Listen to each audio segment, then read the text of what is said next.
Live transmission will start in 5, 4, 3, 2, 1.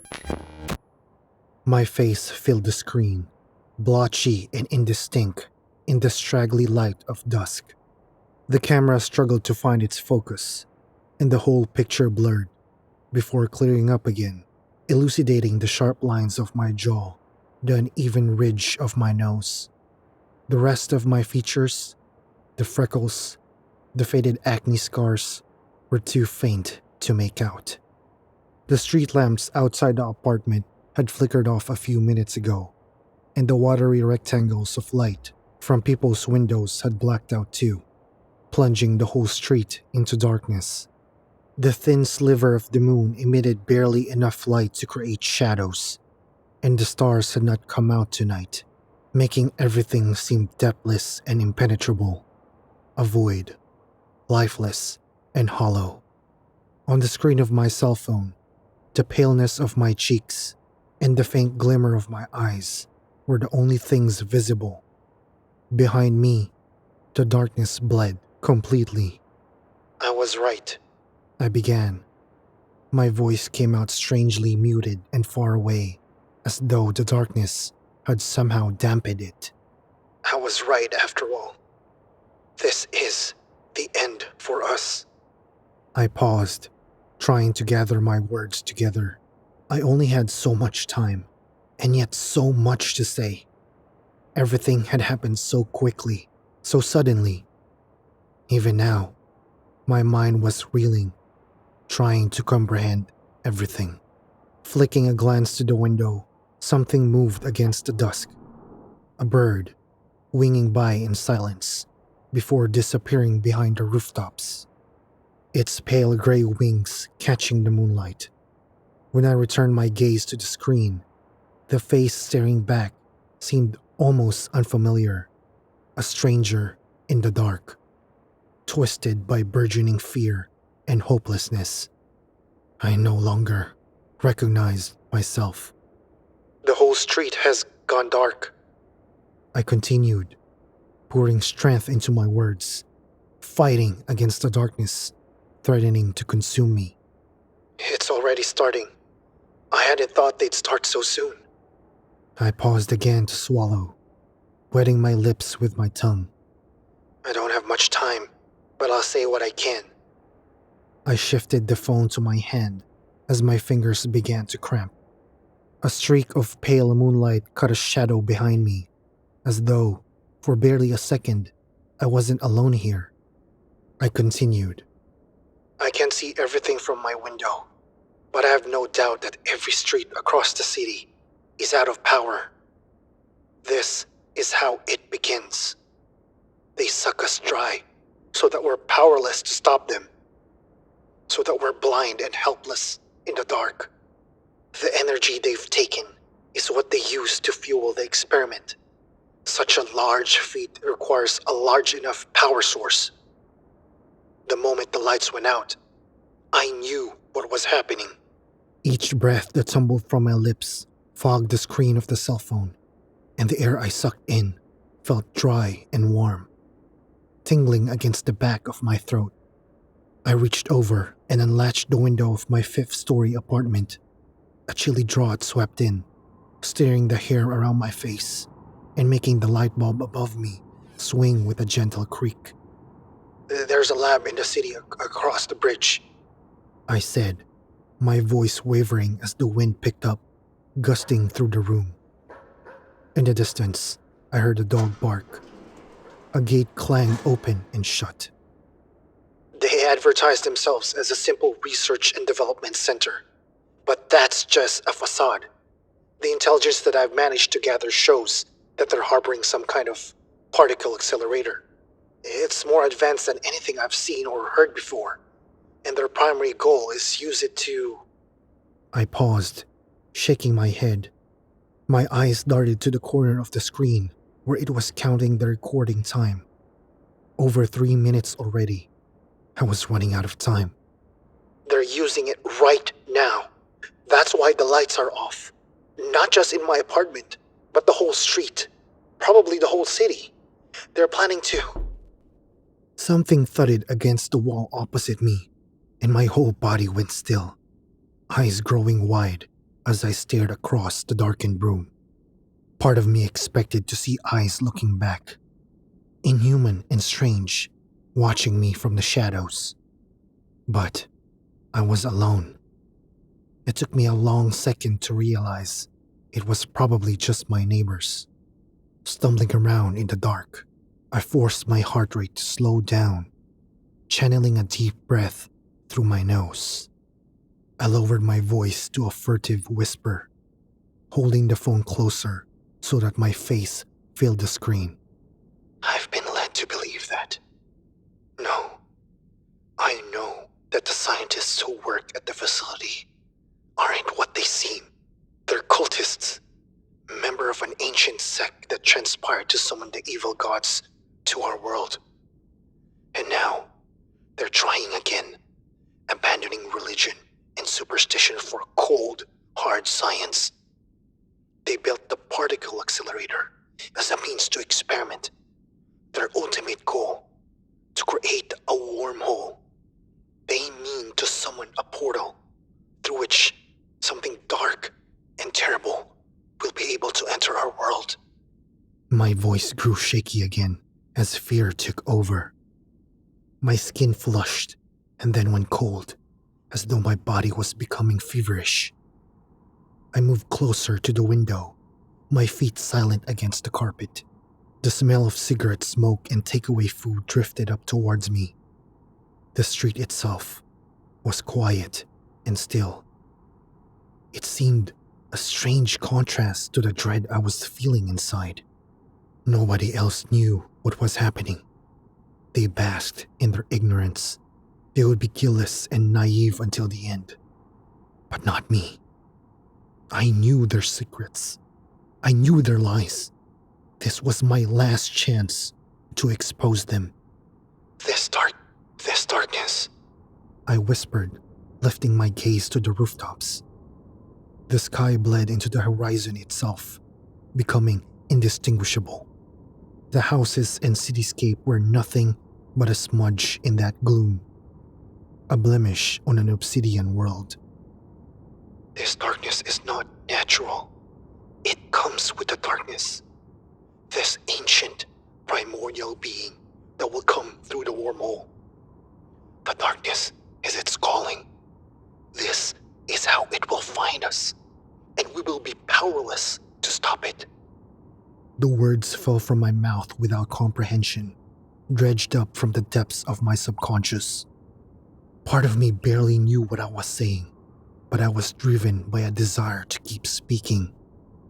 This was my last chance, my last message. I drew in a shaky breath.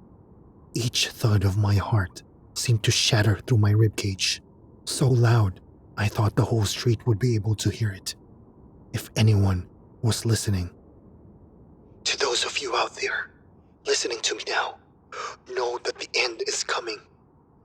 The world is no longer ours alone. If they succeed, a portal will be opened, and things will come through that we are not prepared to face. The earth will belong to us, no more. The night wind blew across my cheeks, drying a tear I did not realize had fallen. I blinked away the haze in my eyes. This wasn't a time to mourn. This is it for me, I said softly, trying not to let my voice betray the sadness and fear that was tearing through me. I wanted to sound strong, assured. I wanted my final moments to be filled with courage. The courage to end this. The courage to say goodbye to the world I knew before it became something strange and terrible. This is the end. I don't want to be here to see the world fall to ruin. I pushed the window open wider, as wide as it would go, and leaned against the ledge, looking down. The height was dizzying. The darkness swam like something alive, dredging things up in its tide. Fragments of voices, and faces that no longer held any meaning. Shadows reached for me like arms, beckoning, inviting. The wind tugged at my hair. I turned back to look at the camera. I looked at my face, perhaps for the last time. The boy that stared back looked determined, strong. There was a firmness to his jaw, a shine to his eyes. Even as his voice trembled, his face did not waver.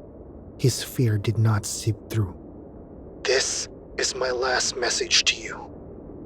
This darkness will not go away. What has been started cannot be stopped. Something is coming. Something terrible and monstrous. Escape it while you can, or see the world fall. The night beckoned around me. I felt the pull of gravity tugging me down. The wind whispered against my ear, inviting me into its embrace. Let go, it said. Let go and you will feel this fear no more. I had to do this. I had no choice. My words had been spoken. The world had been warned.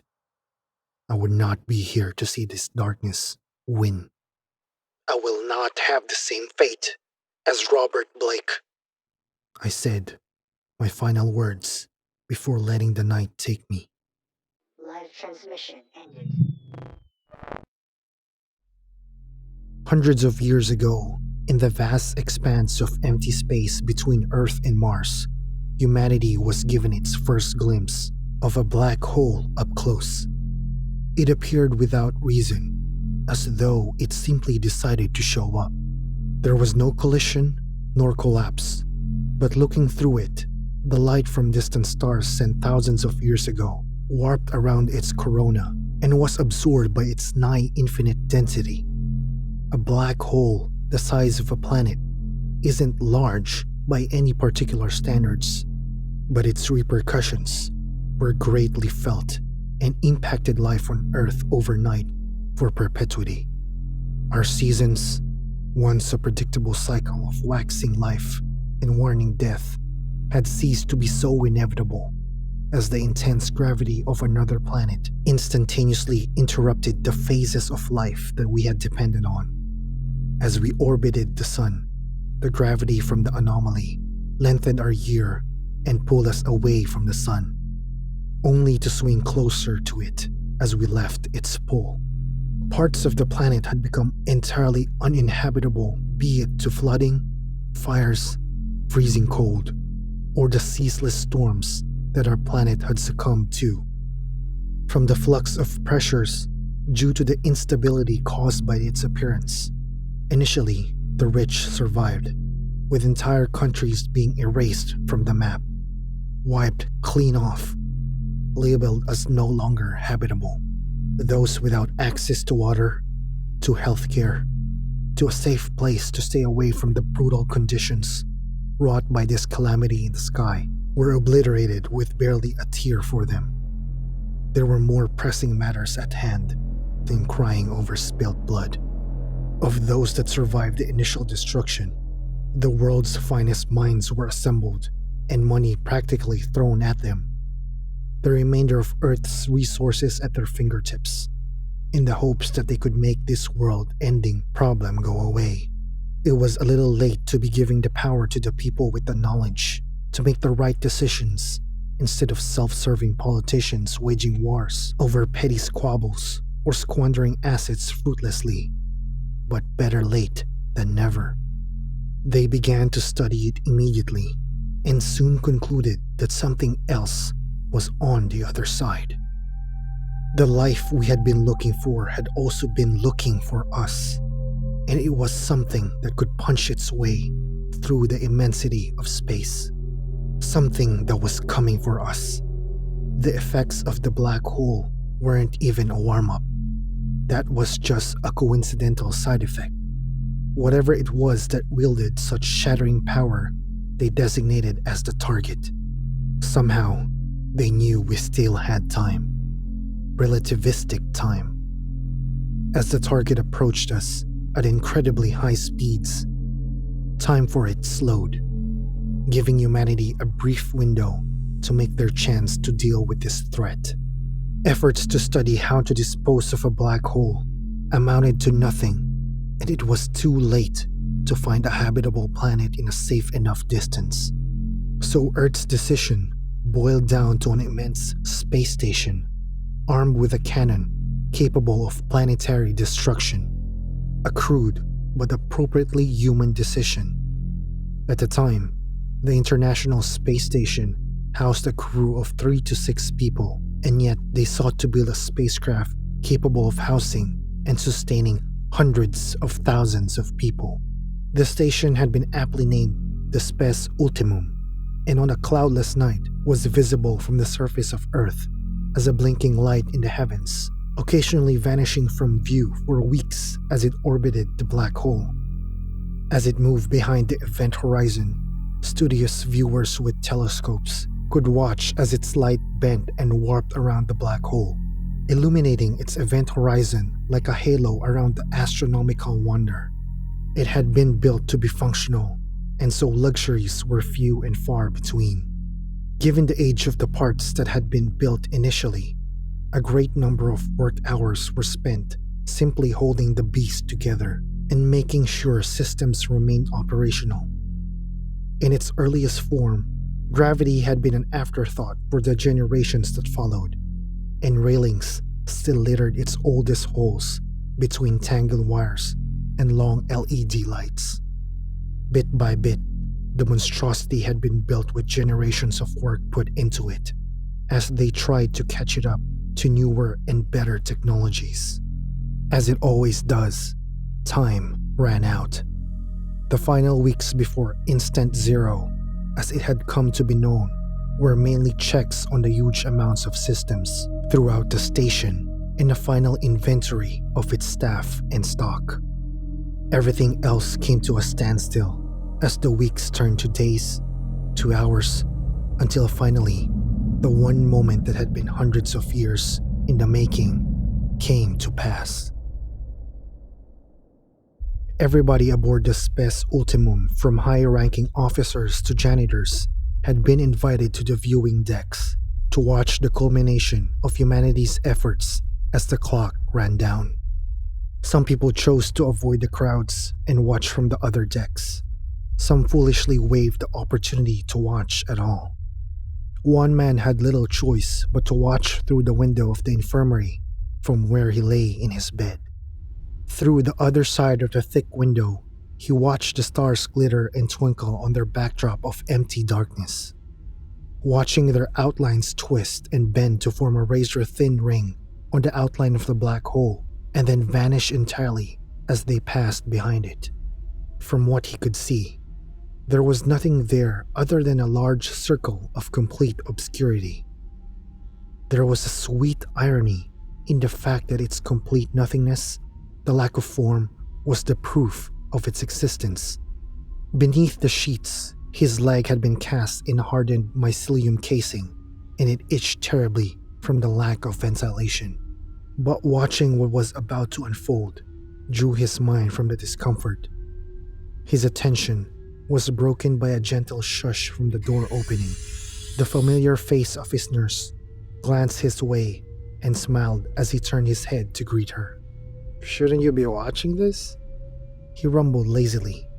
She made her way to the table at the side of his bed and put down a softly steaming meal. He arched his neck up to try and see vegetables and potatoes alongside synthetic meat coated in a hearty-looking gravy, and fruit segments sat in a small cup of thick syrup for afterwards. He'd eaten worse.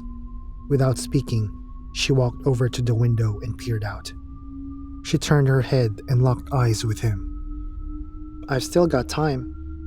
In the hours counting down to the final moment, there had been the sounds of capacitors charging up and whining, coupled with the constantly building rumble from the center of the station as the cannon was charged, ready to release an ungodly amount of energy straight into the hole. He slid the tray onto his lap and started taking small bites of potato. "Mm, How long is it now?" he asked between mouthfuls with a strikingly casual tone, given the monumental gravity of the situation. "Only a few minutes to go. Everybody's in place. The cannon is charged, and all we have to do now is wait," she replied, staring back out the window. "We've already waited hundreds of years," he said, raising a carrot dripping with gravy up to his face. "I'm excited to just see it all be over." "I wouldn't say we've been doing nothing but waiting. We have the spes ultimum after all." "And hope," he added in a tone that leaked sarcasm. She cocked her head towards him to roll her eyes dramatically. With a quick sweep, she brushed her dark hair back behind her shoulders and tied it up with a hairband she'd kept around her slender waist. "Hope is better than giving up." She pulled up a chair next to his bed. She took a deep breath and released it in a long sigh as he continued eating. People used to put their hope into what they believed, that they could live forever and see their dead relatives again and be eternally happy, all by being a good person, she added, moving her gaze from the black hole down to his dwindling meal. She gripped the fruit cup and cracked it open. "I'd rather my hopes be on the things we've achieved rather than the things we've imagined." The man let out a monosyllabic expression of reluctant agreement. "I'd rather have the ultimum than trying to pray this thing away," she concluded, handing him the fruit cup. He lifted it to see his face and soaked away at the juice. Between his slurping, there was silence as she stared at the target. He put the cup down and issued a satisfied "ah" before opening his mouth to speak. "Why are you watching it from here? Wouldn't you rather get a better view?" he asked in a tone to suggest she go and enjoy the show. "I can't just leave you on your own to watch it all unfold," she lied. He was just a patient to her, slightly more than a stranger, but she would have felt more alone in the vast crowd crammed into the viewing decks than with him. "Pfft, no boyfriend or husband to watch it with? No friends? There has to be somebody," he pressed. "No boyfriend, no husband, just my work. Besides, I can get a better view from here," she replied without emotion. He knew she was hiding something, but he'd let her have her secrets. After a moment of silence between them, the man continued. "I never got your name." "Sola," she told him quickly before adding, "I know, my parents weren't very creative people." "Nice to properly meet you, Sola." He held out a hairy hand to shake hers. "I'm Nai," she interjected with a vague grin. "I've seen your report. I know all about you already." "I hope it doesn't say anything bad about me," he smiled back. Abruptly, the ship emergency siren started to blare out, with a whining wail that silenced the conversation between them. They both waited awkwardly for it to finish. A familiar called out over the intercom, and a man's voice sounded over the speaker. "This is your captain. We will soon be commencing our operation. Instant Zero will arrive shortly, and I wanted to take this opportunity to thank you all for your hard work aboard the Spes Ultimum, and to thank our crews back on Earth. You have brought honor and integrity to the human race, and without all of you up here, there would be no hope for those down there. The future of our species and all of life on our planet has been dependent on your efforts, and now there is nothing else to be done. Everybody, enjoy the show." Nai and Sola both perk up at the statement, staring at each other brightly. "Here we go, I guess. Do you think it's going to work?"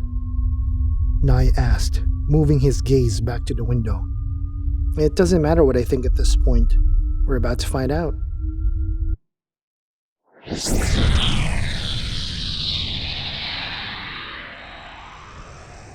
From the all-consuming darkness of the black hole, there was a sudden wave of ionization that flickered the lights and tingled their skin as it passed through them for a second, followed by dark tendrils spewing out and riding along its magnetic field as the hole shifted and changed. Those scientists from so long ago were right about the timing at least.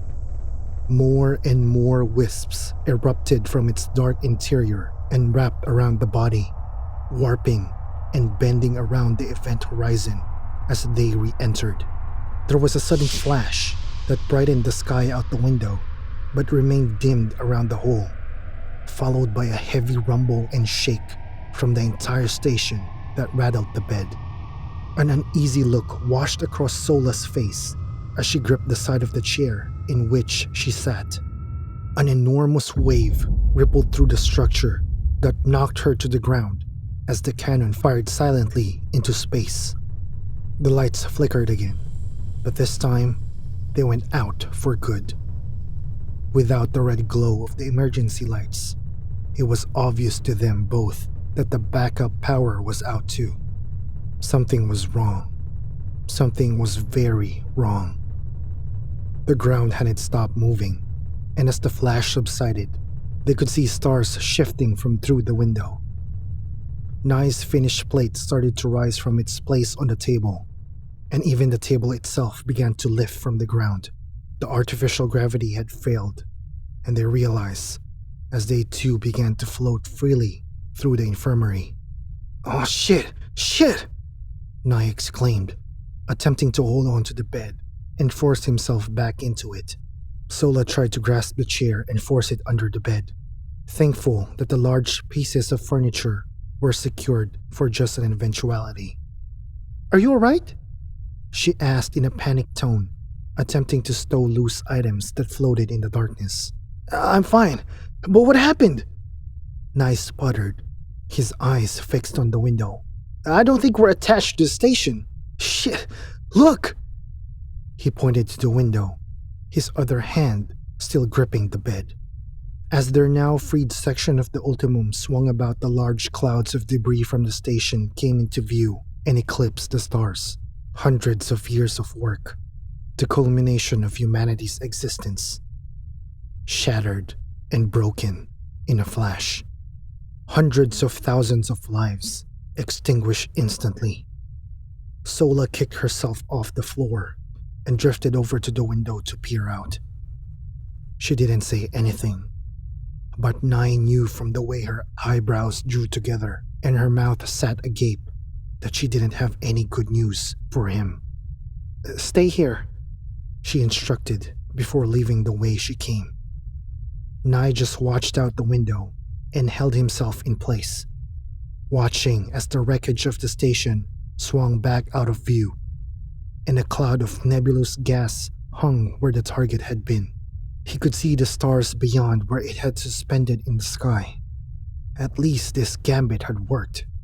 His mind drew to everyone else that was aboard the ship, to the people he'd worked with and the friends he'd made, all taken from him in an instant. He suddenly felt very alone. Sola appeared from the door, pulling herself in by the frame and floating over to him through the starlit darkness.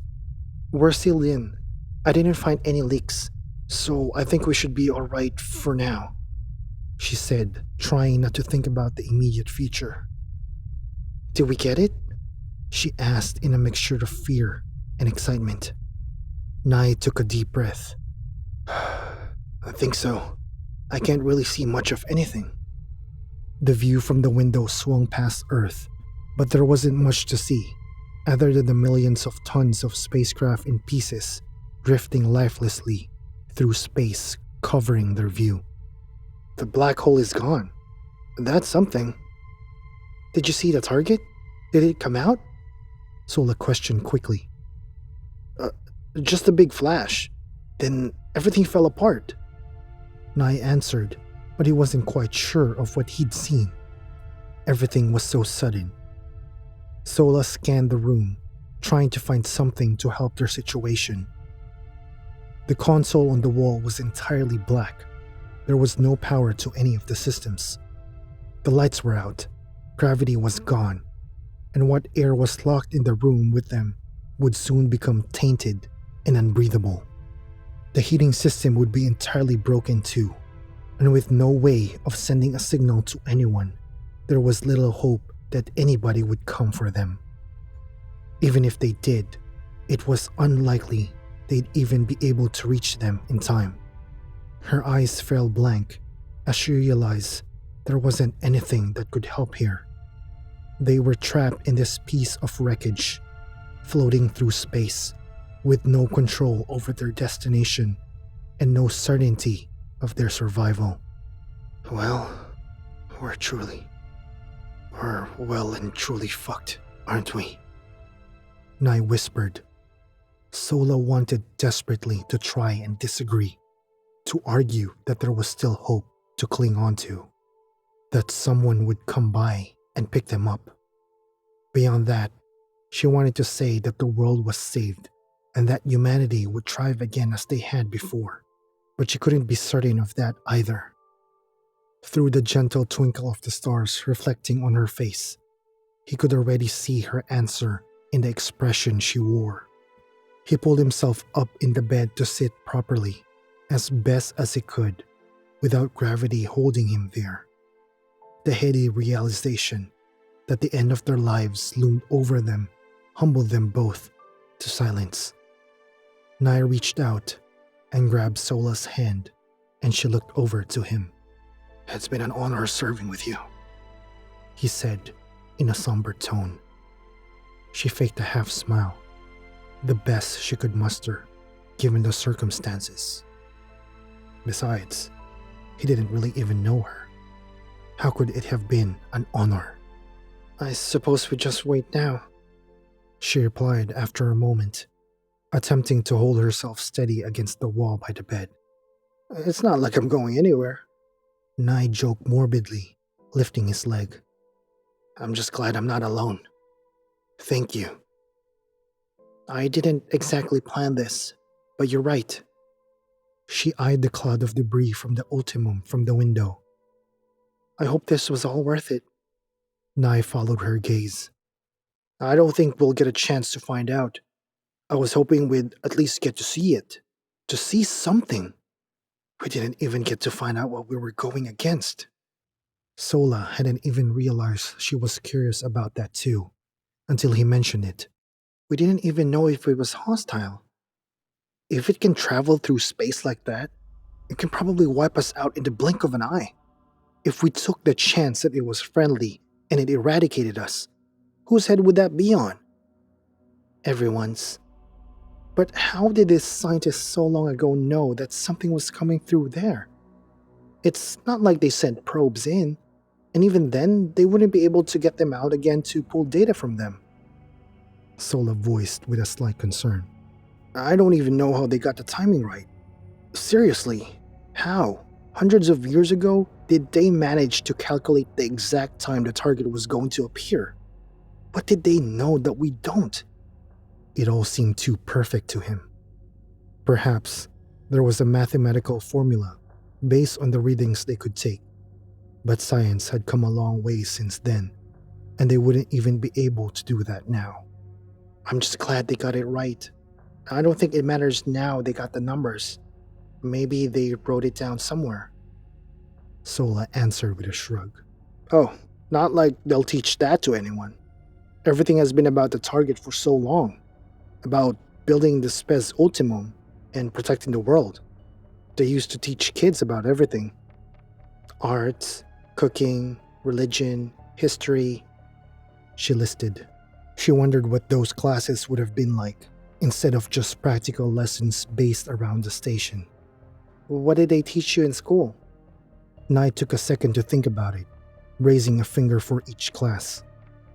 "Mathematics, science, engineering, electronics." Sola nodded fervently in agreement. "Me too. Nothing else mattered. I got into biology program and they locked me into a medical track when I was 11.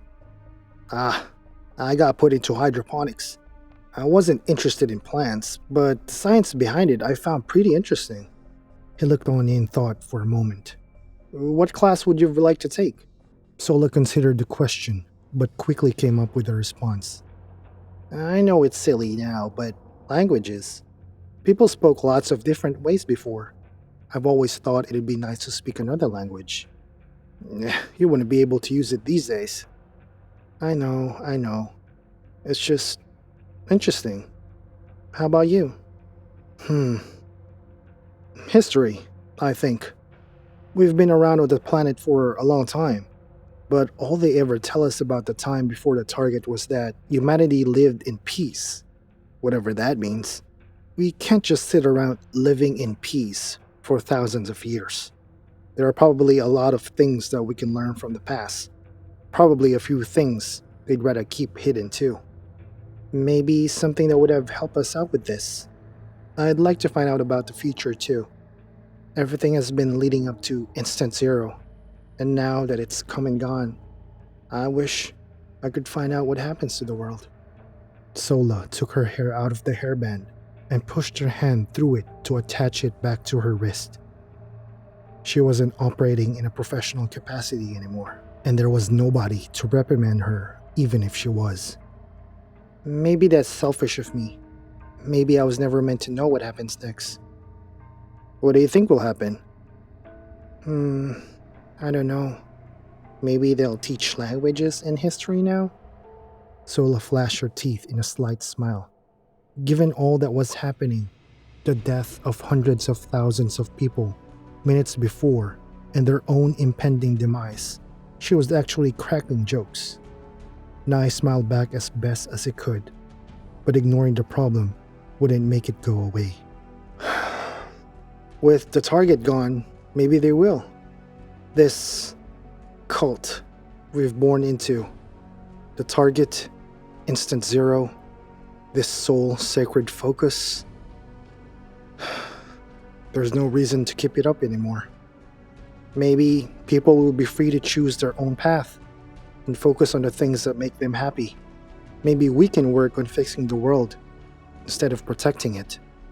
Sola thought about that, about returning the world to the way it was before the black hole appeared and changed everything.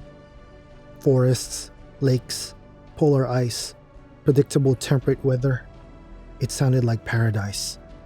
They might not be able to get back to the biodiversity, not without cloning at least, but it would be a much nicer place to live.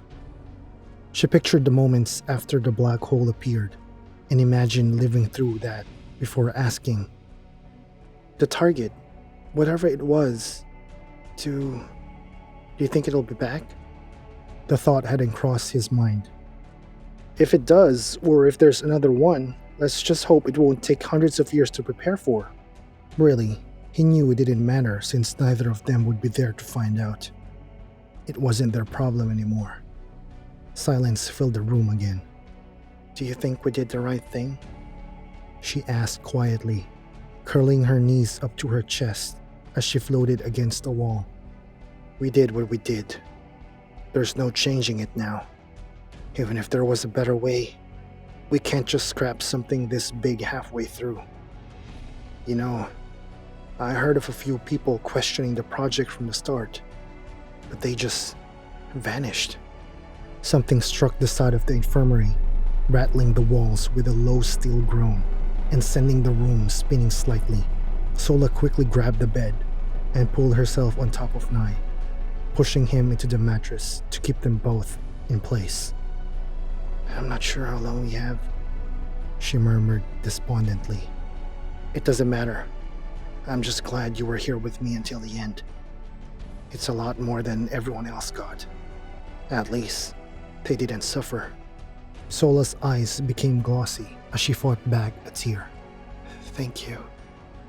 Nai slowly pulled her back into his body and held her head to his heart with one hand cupped around the back of his head, staring at the ceiling. No, thank you.